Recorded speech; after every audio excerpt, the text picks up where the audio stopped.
31 डिसेंबर होता, पण होता मंगळवार. तो मुलांनी सांगितलं मम्मी का व्हेज स्नॅक्स बनव. मला घरात तर काय अवेलेबल नाही होता. जे पण होता त्याची मी तुम्हाला रेसिपी दाखवते. चला, एक कुकरमध्ये मी बटाटे आणि जेवढा पण आपलं व्हेजिटेबल होता, वाटाणे कॅरोट वगैरे ते कापून घेतलं आणि 2 शिटी लावून घेतलं. ते शिजवून घेतलं आहे बटाटे आणि व्हेजिटेबल्स.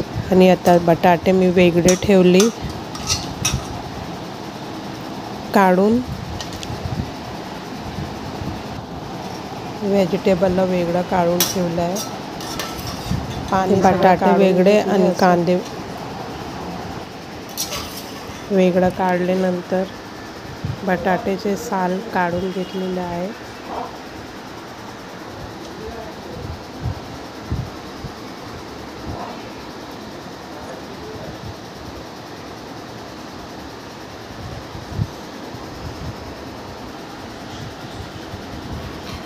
आणि आता व्हेजिटेबल्सला मी एक स्मॅशरमध्ये साहाय्याने बघा असं स्मॅश करून घेतली आहे. आपल्या आवडीप्रमाणे तुम्ही व्हेजिटेबल्स यूज करू शकतात.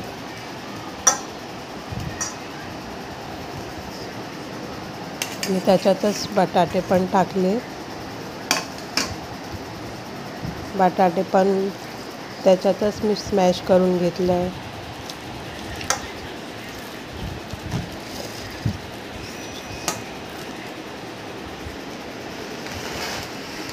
नंतर थोडीशी होती मॅगी उरलेली होती पॅकेटमध्ये, ते मी एक मिक्सरच्या जारमध्ये मॅगी टाकलं आणि त्याचे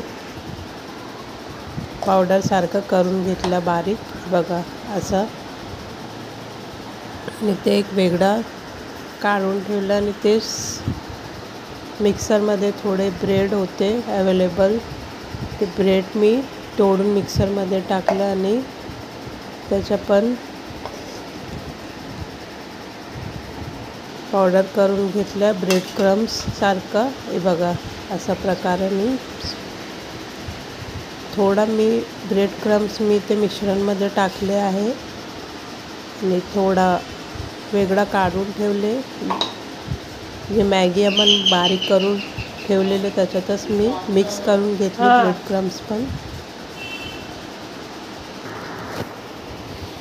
आणि साईडला ठेवली मी थोडी बारीक चिरलेली कोथिंबीर ते मिश्रणमध्ये टाकले आहे. आणि त्याच्यात हळद,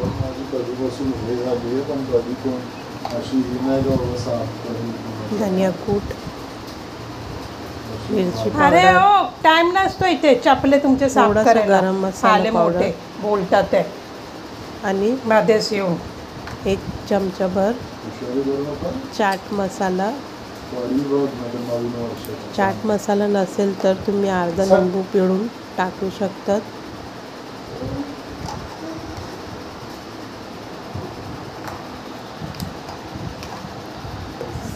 मला ही रेसिपी पटापट करायची होती म्हणून मी जे अवेलेबल होतं ते घराच्या वस्तूंनी मुलांना हे बनवून दिले.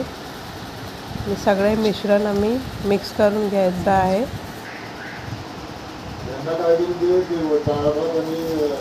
अशा प्रकारे. आणि एक बाउलमध्ये मी 2 चमचे कॉर्नफ्लोअरचे घेतले. त्याच्यात पाणी टाकून मिक्स करून घ्यायचं आहे. त्याच्या एक पेस्टसारखं बनवून घ्यायचं आहे बघा. असं कढाईमध्ये तेल गरम करायला घेतलेले. आणि आता त्याचे मिश्रणचे बघा अशा प्रकारे मी गोळ करून घेतली. तुम्ही आपल्या इच्छाप्रमाणे शेप देऊ शकतात.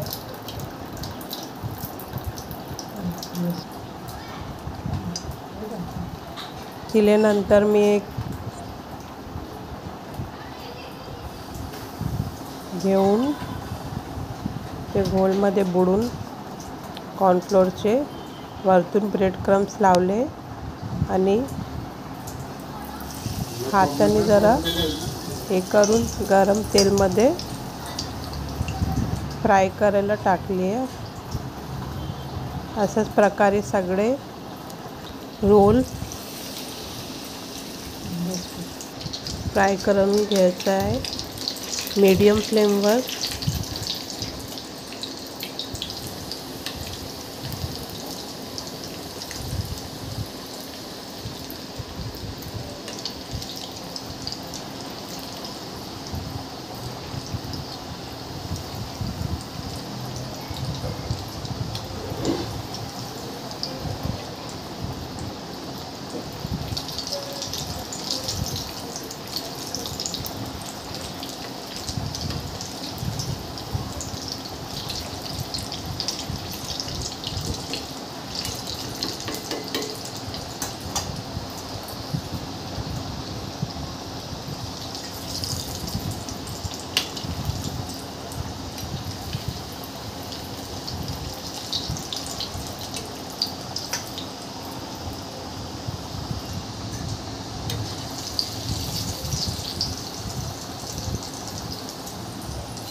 असा गोल्डन झाल्यानंतर ते डिशमध्ये काढून घ्यायचं आहे.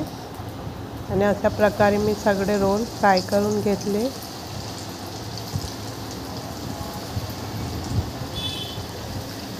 मुलांना हे नक्कीच आवडेल.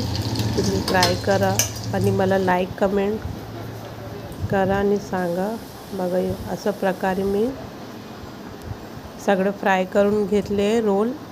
आणि तुम्ही सॉस बरोबर पण खाऊ शकतात.